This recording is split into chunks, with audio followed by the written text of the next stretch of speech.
Hello everyone, welcome to विंसियम YouTube classes. और आज के इस वीडियो में हम डिस्कस करने वाले हैं DFCCIL के न्यूमेरिकल एबिलिटी वाले पोर्शन से क्या क्या पूछा जाएगा। और इसके लिए हम ये डेडिकेटेड वीडियो बना रहे हैं कि न्यूमेरिकल एबिलिटी वाले पोर्शन में आप क्या क्या स्पेशली प्रिपेयर करके जाएं, स्ट्रॉन्ग करके जाएं, ताकि इससे जो भी क्वेश्चन आए वो आपको आसानी से कम समय में हो जाएं। ठीक है, क्योंकि आजकल आप किसी भी कंपटीशन का एग्जाम देते हैं तो थोड़ा सा क्वेश्चंस को ट्विस्ट करके पूछा जाता है और उससे आपको कम टाइम में करना होता है। और साथ ही साथ हम आपको एक और चीज़ बताना चाहेंगे कि इसकी जो स्पेशल क्लासेस हैं न्यूमेरिकल एबिलिटी की, सीक्वेंस में वो सारी क्लासेस चल रही हैं डेली मॉर्निंग में 10:30 से 11:30 मंडे टू सैटरडे तक। तो अगर आप ज्वाइन भी करना चाहते हैं तो आप कमेंट में करके बताएं, तो आपको लिंक वगैरह प्रोवाइड कर दी जाएगी और आप क्लासेस ज्वाइन कर सकते हैं। और आइए अब डिस्कस करते हैं कि अगर आप इसकी प्रिपरेशन सेल्फ कर रहे हैं तो आपको कैसे करनी है प्रिपरेशन और क्या कौन कौन से टॉपिक्स आपको ठीक से स्ट्रॉन्ग करके जाने हैं। सबसे पहले बात करेंगे हम नंबर सिस्टम के बारे में। तो नंबर सिस्टम में आपको क्या क्या पढ़ के जाना है, ठीक है। नंबर सिस्टम में, तो नंबर सिस्टम में अगर आपको सबसे पहले अगर हम बात करें तो LCM एंड HCF, इसके बारे में आपको पूरा पढ़ के जाना है और इसको बहुत अच्छे से स्ट्रॉन्ग करके जाना है, ठीक है। और इससे हम अगर अपने क्लासेस की बात करें तो हर टॉपिक से 100 मोर देन 100 क्वेश्चन करवा रहे हैं और पूरे डेप्थ में जा रहे हैं ताकि पूरा कॉन्सेप्ट क्लियर हो जाए। तो अगर आप भी ज्वाइन करना चाहते हैं कोई क्लास तो उसमें आप ज्वाइन करके एक बार देख सकते हैं क्लासेस। बाकी इसके बाद अगर आप इसमें देखें तो रिमाइंडर थ्योरम, ये आप अच्छे से तैयार करके जा सकते हैं, ठीक है। और यूनिट डिजिट, ये तीन टॉपिक आप अच्छे से तैयार करके जा सकते हैं नंबर सिस्टम से। फिर इसके बाद आपका आता है बॉड मास। तो बॉड मास से हर बार एक क्वेश्चन पूछा जाता है, या तो DFCCIL की बात करें या फिर रेलवे के किसी भी एग्जाम की बात करें तो बॉड मास से एक क्वेश्चन हर बार जरूर पूछा जाता है। तो आपको बॉड मास के बारे में भी अच्छे से सर्टेन रूल्स जो उसके लगते हैं और उसको कम टाइम में कैसे करना है वो आपको देखना होगा, क्योंकि आप ये समझिए कि बॉड मास से बहुत इजी क्वेश्चन पूछे जाने वाला नहीं है, वो एक लेंथी क्वेश्चन बना के देंगे ताकि आपका उसमें टाइम कंज्यूम हो। तो आपको लेंथी से लेंथी क्वेश्चन को कम टाइम में करने की प्रैक्टिस करनी होगी, और ये तभी होगा जब आप बहुत सारे लेंथी क्वेश्चंस की प्रैक्टिस करेंगे, ठीक है, और कम टाइम में करने की कोशिश करेंगे। तो बॉड मास के वैसे जनरली क्वेश्चन आप मेंटली भी कर सकते हैं, लेकिन वेरियस टाइप के होते हैं, तो थोड़ा सा आपको इस पे ध्यान देना होगा। साथ ही साथ अब हम बात करेंगे रेशियो एंड प्रपोर्शन की। बहुत इंपॉर्टेंट टॉपिक है ये, रेशियो एंड प्रपोर्शन। तो यहाँ पे अगर आपका रेशियो एंड प्रपोर्शन तैयार हो जाता है तो आप ये समझिए कि आप बहुत बड़ा पोर्शन एक तैयार कर लिए हैं एप्टीट्यूड का। तो इसमें आपको रेशियो प्रोपोर्शन खुद इससे में वेरियस टाइप के क्वेश्चन बन जाते हैं। फिर आपका एजेस से रिलेटेड जो क्वेश्चन आते हैं वो भी रेशियो एंड प्रोपोर्शन के टॉपिक से कनेक्टेड है। फिर आपका पूछा जाता है mixture and allegation, mixture and allegation, ठीक है। तो ये भी तब आपका ज्यादा बेहतर कॉन्सेप्ट क्लियर होता है अगर आप रेशियो एंड प्रोपोर्शन पहले पढ़ चुके हैं। इसके बाद आपका आता है पार्टनरशिप, ठीक है।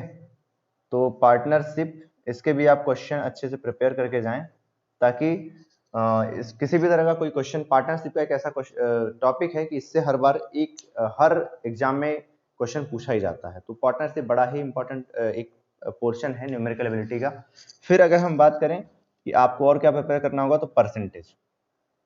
परसेंटेज एकदम बिल्कुल कॉमन टॉपिक है, हर एग्जाम में पूछा जाता है। तो परसेंटेज से सबसे पहले अगर हम बात करें तो परसेंटेज तो खुद में आपको वेरियस टाइप के क्वेश्चन पढ़ के जाना है परसेंटेज से ही। फिर आपको profit and loss, profit and loss ये बहुत ही इंपॉर्टेंट टॉपिक है, हर बार एग्जाम में पूछा जाता है, ठीक है। प्रॉफिट लॉस के बाद आपका आता है डिस्काउंट। डिस्काउंट से आजकल ज्यादा क्वेश्चन पूछे जाते हैं तो आप इसको थोड़ा ज्यादा डेप्थ में जाके पढ़ सकते हैं। फिर आपका आता है SI, सिंपल इंटरेस्ट, ठीक है। आपने पहले पढ़ा होगा, लेकिन इसमें इंस्टॉलमेंट वाले क्वेश्चन ज्यादा पूछे जा रहे हैं आजकल किसी भी एग्जाम में, तो लेटेस्ट आपको प्रिपेयर करके जाना होगा आजकल के जो क्वेश्चन पूछे जाते हैं, ठीक है। इसके बाद फिर आपका compound interest, simple interest, compound interest, आपको ये सारी चीजें पढ़ के जानी होंगी। इसके बाद परसेंटेज में ये आप 5 चीजें तैयार कर सकते हैं। और speed, time, distance, speed, time, and distance, ठीक है। ये बहुत ही इंपॉर्टेंट टॉपिक है, हर एग्जाम में ये भी पूछा जाता है। तो स्पीड टाइम डिस्टेंस को आप बहुत ही अच्छे से इसका कॉन्सेप्ट वगैरह क्लियर कर लें। इसमें जो पहली चीज है कि ट्रेन एंड स्पीड, ठीक है, ट्रेन एंड स्पीड, और पुलिस चोर वाला भी इसमें क्वेश्चन पूछ लिया जाता है, तो वो भी आपको पढ़ के ही जाना है। और फिर बोट एंड स्ट्रीम, ठीक है, इसके क्वेश्चन भी आपको करके जाने हैं, ये बहुत इंपॉर्टेंट टॉपिक आ जाते हैं। फिर आपको स्पीड टाइम डिस्टेंस के बाद टाइम एंड वर्क आ जाता है, टाइम एंड वर्क। इसमें आपको pipe and system, pipe and system. फिर आपका आ जाता है वर्क एंड वेजेस, तो ये सब आपको पढ़ के जाना है, work and wages, pipe system. इससे भी हर बार क्वेश्चन बन जाते हैं। तो अगर आपका ये टाइम एंड वर्क का कॉन्सेप्ट क्लियर है तो आपको पाइप एंड सिस्टम ये ऑटोमेटिकली सिमिलर टाइप का ही होता है, तो आपको बन जाएगा, ठीक है। थोड़े बहुत कॉन्सेप्ट कुछ क्वेश्चंस में अलग लगते हैं, लेकिन अगर आप अच्छी प्रैक्टिस करके जाते हैं तो आपसे बन जाएंगे। फिर आपका आ जाता है एवरेज। एवरेज भी बहुत इंपॉर्टेंट टॉपिक है, एवरेज। और आपका ट्रिग्नोमेट्री, अगर हम बात करें ट्रिग्नोमेट्री और जियोमेट्री, तो ये आप थोड़ा सा जनरल क्वेश्चंस, जैसे ट्रिग्नोमेट्री में आप आइडेंटिटी बेस्ड क्वेश्चन करके जा सकते हैं, और जियोमेट्री में एरियाज वगैरह से रिलेटेड जो फॉर्मूला है वो आप पढ़ के जा सकते हैं, उससे कुछ क्वेश्चन पूछा जाएगा। और वॉल्यूम से अगर हम कहें तो वॉल्यूम में आपका स्फीयर, सिलेंडर, ठीक है, इनसे जनरली जो फॉर्मूले बनते हैं, हेमिस्फेयर, ठीक है, ये पढ़ के जाना है आपको। क्यूब, क्यूबॉइड, ये सब चीजें थोड़ी थोड़ी देख के जानी है, ताकि इनसे डायरेक्ट फॉर्मूले बेस्ड क्वेश्चन आ सकते हैं, ठीक है, वो आपको पढ़ के जाने हैं। फिर इसके बाद ज्योमेट्री में जैसा मैंने बताया कि आपको एरिया रिलेटेड क्वेश्चन आप पढ़ के जा सकते हैं, और ट्रिग्नोमेट्री में आइडेंटिटी बेस्ड क्वेश्चन आप तैयार करके जा सकते हैं। और इन सब चीज की प्रिपरेशन हम खुद भी करवा रहे हैं, तो अगर आपको जरूरत लगता है कि आप एक बार क्लासेस कर सकते हैं, और आपको डेप्थ में वहाँ पे पढ़ाया जाएगा, सारी चीज़ें एकदम डेप्थ में क्लियर होंगी, और मैक्सिमम प्रैक्टिस कराई जाएगी आपको।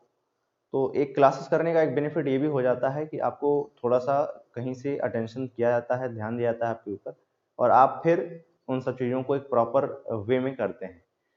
आगे देखते हैं कि कुछ क्वेश्चन इसमें आपको ये भी बता दें कि स्क्वायर रूट,